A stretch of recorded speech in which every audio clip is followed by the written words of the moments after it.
Street criminals का राज security इदारे बेबस दिखाई दे रहे हैं, जबकि शहरियों की जान की कीमत अब सिर्फ और सिर्फ 10,000 से 25,000 रुपये होके रह गई, क्योंकि शहर के गली कूचों और सड़कों पर स्ट्रीट क्रिमिनल्स दनदनाते घूमते हैं और छीना झपटी करते हैं, जबकि मुज़ाहमत करने पर एक बेरहम गोली की नज़र वो जान हो जाती है और इससे कई घर के चिराग जो है अब तक गुल हो चुके हैं। हमारे पास यहाँ पर कुछ शहरी मौजूद है, इनसे जानते हैं कि इनका क्या कहना है कि क्यों जो है स्ट्रीट क्राइम बढ़ता हुआ दिखाई दे रहा है और मज़ीद आगे क्या इनका तज्जिया क्या कहेंगे। आइए।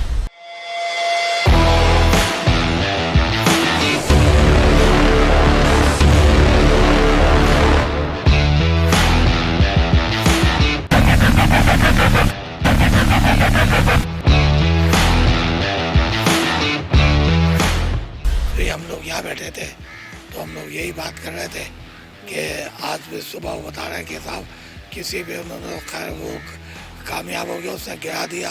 ये मैंने उसी वक्त कहा कि उस दिन साफ़ी को तो मार दिया है, साफ़ी ने तो किया था इस बात पे।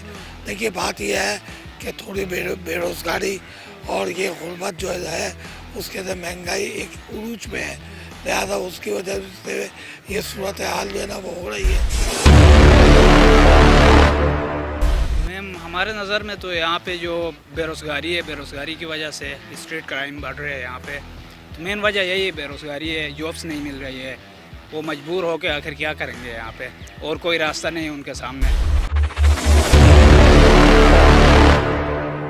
मेन चीज़ जो है इसकी जो स्ट्रीट क्राइम की है वह पहली बात ये है कि बेरोज़गारी है।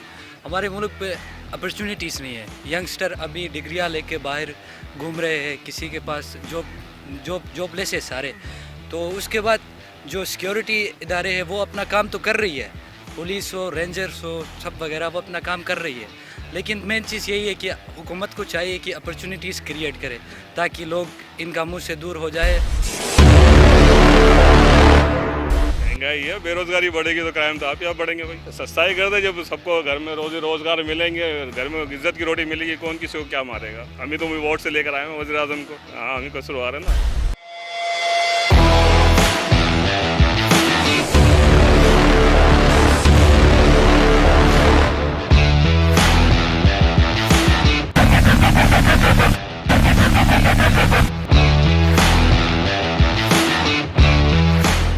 देखिए इसका तरीक़ेकार जो अब तक समझ आ रहा है, 30 साल 28 साल में समझ आ गया है कि एक कमांड होनी चाहिए। जैसे हमारे यहाँ लोकल बॉडीज़ के मसले हैं, इसलिए मसले हैं कि कराची में 18 एजेंसीज काम करती हैं कि KMC अलहदा है, DMC अलहदा है, कंटोनमेंट अलहदा है, DHA अलहदा है, रेलवे अलहदा है और मरकज़ी इदारे अलहदा। इसी तरह कराची में लॉ इन्फोर्सिंग एजेंसीज एक कमांड में देनी होगी, या तो रेंजर्स को पुलिस के अंडर में कर दें या पुलिस को रेंजर्स के अंडर में कर दें। ये दोनों की आपस में चपकलिश भी हमारे लॉ एंड ऑर्डर को डिस्टर्ब करती है। उसकी रेंजर्स कहती है कि हमारे पास स्ट्रीट क्राइम का पावर नहीं है। भाई लॉ इन्फोर्सिंग एजेंसी हो, क्यों नहीं है पावर? नहीं है तो आप मत करो, मना कर दो कि हम नहीं करेंगे, हम फील्ड में नज़र नहीं आएंगे। सामने रेंजर्स की मोबाइल खड़ी होती है, कोई स्नैचिंग हो रही होती है, वो कहते हैं हमारे पास पावर नहीं है। तो उनको चाहिए इज्जत बचाएं, हमारी मुसल्लह अफवाज का हिस्सा है, वो चले जाएँ, फिर पुलिस के ऊपर छोड़ दें। नहीं तो फिर पुलिस को अंडर कर रेंजर्स के अंडर। जब तक चेन ऑफ कमांड मेरे नुक्ता नज़र से एक नहीं होगी, जब तक नहीं होगा। आज शेख रशीद बोल रहे हैं कि मैं रेंजर्स देने को तैयार हूँ, अगर वज़ीर आला चाहे तो मैं थानों में रेंजर्स देने को तैयार हूँ। ओ भाई किसी खुदा के वास्ते कैसी बेवकूफ़ी की बातें करते हो यार तुम। किसी के थाने वाने में रेंजर से कुछ नहीं होगा, पावर से होगा। आप या तो रेंजर्स को मुकम्मल अथॉरिटी दो, मुकम्मल अथॉरिटी दे दो और उसको जिम्मेदार बनाएं कि हम उसका नाम भी लें कि जनाब आपको ये अथॉरिटी दी गई है तो ये अमन क्यों नहीं कायम, या फिर पुलिस को जो है पूरा कहें रेंजर्स को बैक करें। बात यह है कि जब तक चहीते थानेदार, चहीते अफसरान तैनात होते रहेंगे, इसी तरह शहर बदअमनी की आग में जलता रहेगा, माँओं की गोदें उजड़ती रहेंगी, बच्चे यतीम होते रहेंगे।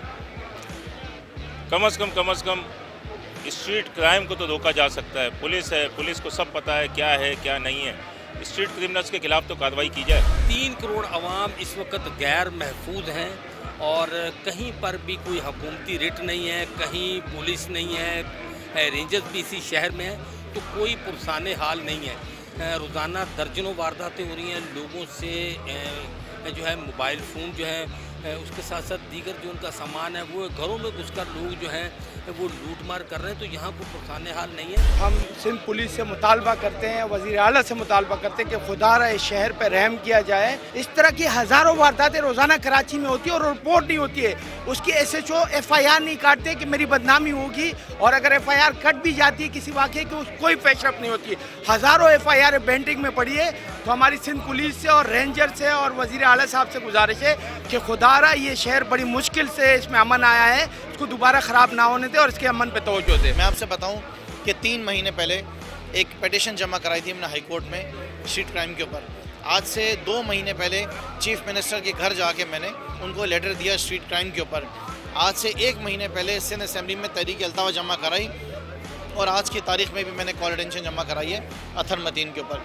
सो मुझे ज़ाती तौर पे ये महसूस होता है कि ये चाहते नहीं हैं कि शहर के हालात ठीक हों, ये चाहते नहीं है कि सूबे सिंध के आवाम जो अपनी बेहतर ज़िंदगी गुजारे।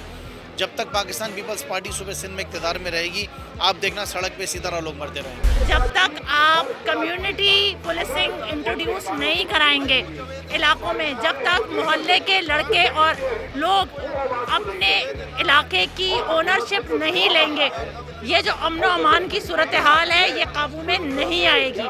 और यही वो वाहिद रास्ता है कि जिसके ज़रिए जो दहशतगर्दी है, जो स्ट्रीट क्राइम्स हैं, उसके ऊपर काबू पाया जा सकता है। देखिए जी, कराची में एक अरसे से बदअमनी है, स्ट्रीट क्राइम अरूज पर है।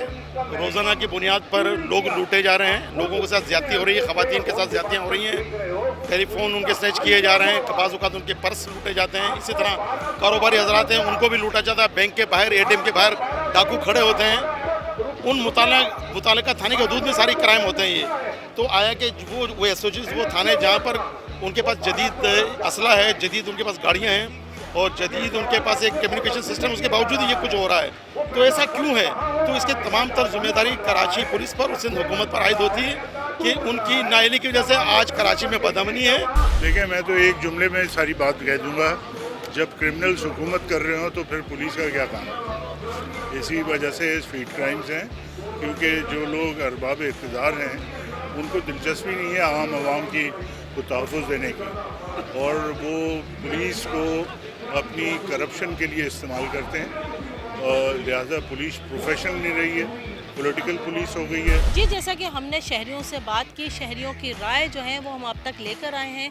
सबका यही कहना है कि स्ट्रीट क्राइम के बढ़ने की सबसे बड़ी वजह बेरोज़गारी है, महंगाई है। जब तक महंगाई ख़त्म नहीं की जाएगी और रोज़गार जो है उसके मौक़े फ़राहम नहीं किए जाएंगे, शहरी बेबस होकर स्ट्रीट क्राइम की तरफ ही आएंगे और इसी तरह से जो है मज़ीद जराइम का सिलसिला बढ़ता जाएगा। जबकि हमारे वज़ीर आज़म ने बड़े बड़े दावे तो किए थे कि बहुत सारी नौकरियों की जो है वो स्कीमें निकाली जाएंगी, बेरोज़गारी को ख़त्म करेंगे, महंगाई को ख़त्म करेंगे। लेकिन शहरियों का कहना है कि वज़ीर आज़म को लाना भी हमारे हाथ में ही था, हमने ही वोट दिए थे, जिसके बाद वज़ीर आज़म आए, लेकिन उन्होंने अपने दावों पर जो है इम्प्लीमेंट नहीं किया। वो दावे हवा में ही तहलील हो गए हैं।